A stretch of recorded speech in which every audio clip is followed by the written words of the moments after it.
አምለሰት፣ ቴዲ፣ ሰይፉ፣ አዶናይ የጀርባው ውስብስብ ታሪክ።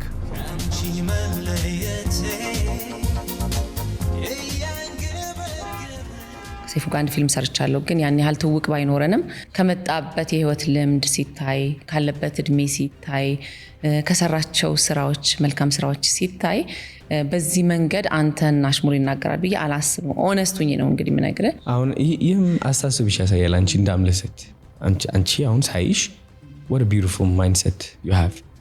ዓለም ውስብስብ ናት። ዓለም ማለት ጋራው፣ ሸንተረሩ፣ ውሃውና አየሩ አይደለም። ዓለም ውስብስብን የሰው ልጅ ህይወት ማሳያ መስታወት ነው። ዓለም በሰው ውስጥ፣ ሰውም በዓለም ውስጥ አለ። ሰው ራሱ እርስ በራሱና ከተፈጥሮ ጋር በሚፈጥረው መስተጋብር ዓለምን ፈጥሯል። ፈጣሪ ሰማይና ምድርም በውስጧ የሚኖሩትን እንስሳትና እጽዋትን እንዲሁም ለእነዚሁ ፍጥረታት የመኖር ህልውናና ምቹነትን የሚፈጥሩ ፍጥረታትን ሁሉ ፈጠረ። ሰው ደግሞ ዓለምን ፈጠረ። ዓለም የሰው ልጅ ኑሮ የፈጠረው የብዙ ነገሮች ድብልቅ ነው። በዚህ ሂደት ውስጥ ደግሞ ሰዎች እርስ በእርሳቸው በሚፈጥሯቸው ግንኙነቶች ዓለም የበለጠ እየተወሳሰበች ስትሄድ ይታያል። ግለሰባዊ ግንኙነቶች እያደጉ ወደ ማህበረሰባዊ ግንኙነቶች ይለወጣሉ። በዚህ መልኩ ሁሉም ነገር ምክንያትና ውጤት እየሆነ ይቀጥላል። የመነሻ መንደርደሪያ ሀሳባችን ላይ ጥቂት ማሟሟቅ ግድ ያለን ሰሞኑን በብዙ ስላነጋገረው የአምለሰት ሙጬና የአዶናይ ኃይለሚካኤል የፖድካስት ቃለ ምልልስ ነው። ነገሩ በአዶናይ አድርጎ በሰይፉ ፋንታሁን በኩል ተጠማዞ ወደ አምለሰት ፖድካስት አምርቷል። የኋላ የቴዲ አፍሮንና የሰይፉ ፋንታሁንንም ጉዳይ በምልሰት የሚነካካ ክስተትም ሆኗል። የአዶናይ አድናቂዎች ለምን ልጃችን አልቀረበም ሲሉ በሰይፉ ቤቤስ ላይ ጠይቀዋል። ሴፊሻ ለምን አንተ ሾው መቅረብ እንደማልፈልግ በግልጽና በክብር ላስረዳ እፈልጋለሁ። በአንተና በሰይፉ ላይ በሶሻል ሚዲያ በደንብ መነጋገሪያ የሆነ ጉዳይ አለ። ይህ ቃለ ምልልስ ብዙ አነጋግሯል። ያነጋገረው ደግሞ ራሱ ቃሱ ሳይሆን ቅድመ ቃለ ምልልስ የተፈጠረው ክስተትና ዳራው ነው። ይህም በመሆኑ ገና የቃለ ምልልሱ ማስታወቂያ ከተለቀቀበት ዕለትና ሰዓት ጀምሮ ብዙ አስብሏል። የዚህ ቃለ ምልልስ አነጋጋሪነት ከአዶናይ ጋር በተያያዘ ከቃለ ምልልሱ በፊት የነበሩት ወሰብሰብ ያሉ ውጣ ውረዶች ናቸው። ነገሩ ከቶክ ሾው አቅራቢው ሰይፉ ፋንታሁን ጋር ተያይዞ ብዙ ሲባልበት የነበረ ጉዳይ ነው።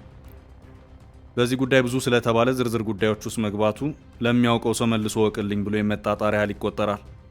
ነገሩን በምልሰት ቃኝቶ በማስታወስ ደረጃ ሰፋ ወዳለው ሀሳብ እንመለሳለን። በአጭሩ ግን ሰይፉ በነበረው አንድ የቶክ ሾው ፕሮግራሙ ላይ ከሁለቱ አንገት ለአንገት ተናንቀው በቲክቶክ አዋርድ ላይ አሸናፊ ለመሆን ከሚጣጣሩት ተወዳዳሪዎች መካከል ዩቲናስን ለይቶ በማቅረብ አዶናይን በድምፅ እንዲበለጥ አድርጎታል መባሉ ከባድ አዋራን አስነስቶ ብዙ አስብሏል።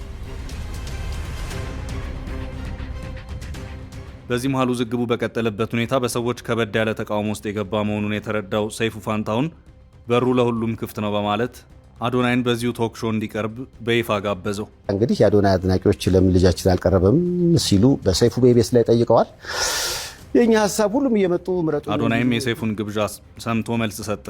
ምላሹም በአንተ ሾው ላይ መቅረብ አልፈልግም የሚል ነበር። ሴፊሻ ለምን አንተ ሾው መቅረብ እንደማልፈልግ በግልጽና በጊዜው በተለያዩ ማህበራዊ ሚዲያዎች በተሰራጨው የአዶናይ መልስ ንግግር በአንተ ሾው መቅረብ የማልፈልገው ከዚህ ቀደም ላናግር ፈልጌ በንቀት መልክ ችላ ስላልከኝ ነው የሚል ነበር። በዚህ መልኩ የነበረው የሁለቱ ሰዎች ምልልስ ሌሎች እየተቀበሉትና እየተቀባበሉት ሰፊ የመወያያ ርዕሰ ጉዳይ ሆነ። በዚህ መሃል አዶናይ አምለሰት ሙጬ ፖድካስት እንግዳ መሆኑን የሚያመለክት አንድ ማስታወቂያ ተለቀቀ። ሌላ አዲስ ምዕራፍ የመነጋገሪያ ርዕሰ ጉዳይ የተከፈተውም እዚህ ጋር ነው። አዶናይ ሰይፉ ላይ አልቀርብም ብሎ በተናገረ በጥቂት ቀናት ልዩነት ውስጥ በአምለሰት ሙጬ ፖድካስት ላይ ብቅ ማለቱ ብዙዎች ነገሩን ከብዙ አቅጣጫ እየተመለከቱ የየራሳቸውን ትንታኔዎች እንዲሰጡባቸው አድርጓቸዋል። እዚቹ ነጥብ ላይ ነው የአምለሰት የሰይፉና የቴዲ አፍሮ የቀደሙ ታሪኮች ወደ ኋላ ሄደው ሲተነተኑም የተሰማው። ሁሉም ሰው የራሱ ህይወት መንገድ አለው። ሰዎች በህይወት አጋጣሚ ተጣምረው አንድ ህይወት ጉዞን ከመጀመራቸው በፊት የየግላቸው ህይወት ገጾችና ምዕራፎች አሏቸው። በተመሳሳይ መልኩ የአምለሰት ሙጬና የቴዎድሮስ ካሳሁን ቴዲ አፍሮ የህይወት ታሪክም ከዚህ የተለየ አይደለም። ሁለቱም በየራሳቸው መንገድ ሄደው አንድ ቦታ ላይ ህይወት አገናኝታቸው በአሁኑ ሰዓት በትዳር ቤተሰብ መስርተው ያሉበት ደረጃ ላይ ይገኛሉ። ይህ አንደኛው የህይወት ምዕራፍ ነው። የጋራ ህይወትና የአብሮነት ታሪክ ነው። ከዚያ ቀደም ብሎ ደግሞ እንደ ማንኛውም ሰው ቴዲ የራሱ አስተዳደግና ህይወት ጉዞ ነበረው። በተመሳሳይ መልኩ የአምለሰት ሙጬም ታሪክ ቢሆን እንደዛው። አምለሰት አሁን ያለችበት ደረጃ ከመድረሷ በፊት የሄደችባቸው ህይወት ጎዳናዎችም አሉ። የልጅነት፣ የእድገት፣ የትምህርት ዓለምና ሌሎችም።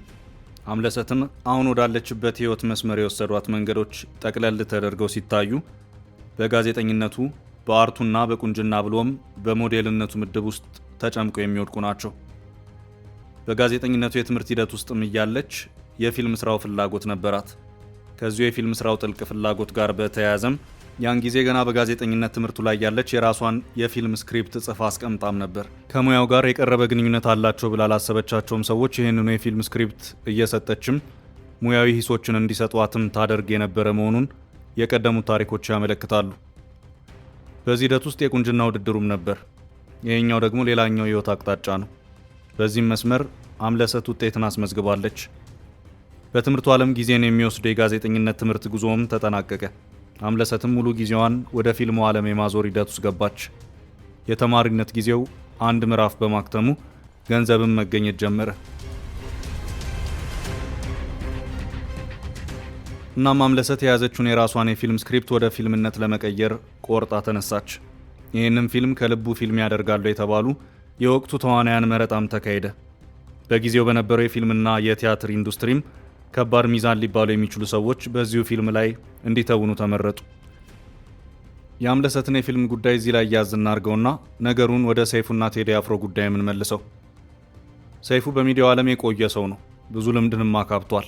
ሰይፉ ፋንታሁንና ቴዲ አፍሮ ዛሬም ድረስ እንዳይነጋገሩ የሚያደርጋቸው የአንድ ወቅት ክስተት መፈጠሩን የሚናገሩ ሰዎች አሉ። ቴዎድሮስ ካሳሁን ቴዲ አፍሮና ሰይፉ ፋንታሁን የማይነጋገሩ ሰዎች ናቸው በማለት ይህንን ጉዳይ ከቀደመ ታሪክ ጋር አያይዘው የሚያነሱ በርከት ያሉ ሰዎች አሉ። ታሪክ ወደ 1990ዎቹ የሚወስድ ነው። ሰይፉ ፋንታሁን በአንድ የሬዲዮ ፕሮግራሙ ላይ በተለያዩ ድምፃውያን ስራዎች ከሌሎች ሀገራት ድምፃውያን ጋር እያመሳሰለ የሚሰራበትን አንድ የፕሮግራም ፎርማትን ቀርጾ ነበር። በዚህም የበርካታ የሀገር ውስጥ ድምፃውያን ስራዎችን እያቀረበ ይሄኛው የተወሰደው ከዚህኛው የውጭ ዘፋኝ ነው፣ ያኛው ደግሞ ከዚያ እያለ ለምን ይዋሻል በተባለ ፕሮግራም ኤፍኤም 97.1 በተከታታይ ያቀርብ ነበር። ነገሩ ሄዶ ሄዶ የቴዲ አፍሮ ሙዚቃ ላይ ደረሰ። የቴዲም ከሌሎች የተወሰደ ነው የተባለው ስራ በሰይፉ ቀረበ። በዚህ ወቅትም ሰይፉ ከባድ ተቃውሞን አስተናገደ። ቴዲ አፍሮ ከራሱ አልፎ ለሌሎች ግጥምና ዜማን የሚሰጥ አርቲስት ምን ጎሎትና ምንስ ቸግሮት የሌሎችን ዜማ ወደ መውሰድ ርካሽ ተግባር ውስጥ ይገባል? ይሄ ፈጽሞ ሊሆን አይችልም። ሰይፉ ሆን ብሎ ያደረገው ስም የማጥፋት ተግባር ነው በሚል በሰይፉ ላይ በርካቶች ተቃውሟቸውን አሰሙበት። ልክ እንደ ዛሬ ሁሉ አቧራው ጨሰ። ቴዲን የነካ በዓይናችን መጣ የሚሉ ድምጾች በዙ።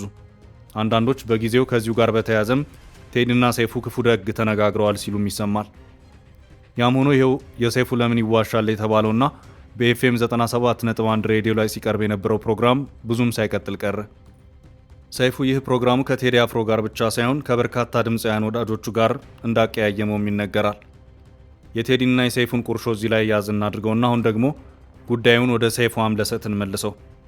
አምለሰት በቁንጅና ውድድሩም፣ በፊልም ድርሰቱም፣ በተዋናይነቱም፣ በጋዜጠኝነቱም ሆነ በሌሎች ተዛማጅ ሙያዎች በመስራት የተለያዩ የሀሳብ መደበላለቅ ውስጥ ናት። ሁሉም ያስፈልጋሉ፣ ግን ደግሞ ጊዜና ኮሚትመንት የሚባል ነገር አለ። ሁሉንም በአንድ ጊዜ ማስኬድ አይቻልም። ለጊዜው የሚያስፈልገውን እየመረጡ ቅደም ተከተል ማስያዝ ያስፈልጋል። በዚህ ሂደት ውስጥ ለፊልም ተዋናይነት የመታጨት አጋጣሚው መጣ። የፊልሙ ርዕስ ይፈለጋል ሲሆን የፊልሙ ባለቤትና አንደኛው ተዋናይ ደግሞ ሰይፉ ፋንታሁን ነው። እንደ ሰራዊት ፍቅር ያሉ ጉምቱ ተዋናያንም ተሳትፎበታል። እናም አምለሰት በሰይፉ ይፈለጋል ፊልም ውስጥ ተዋናዩን አሰራች።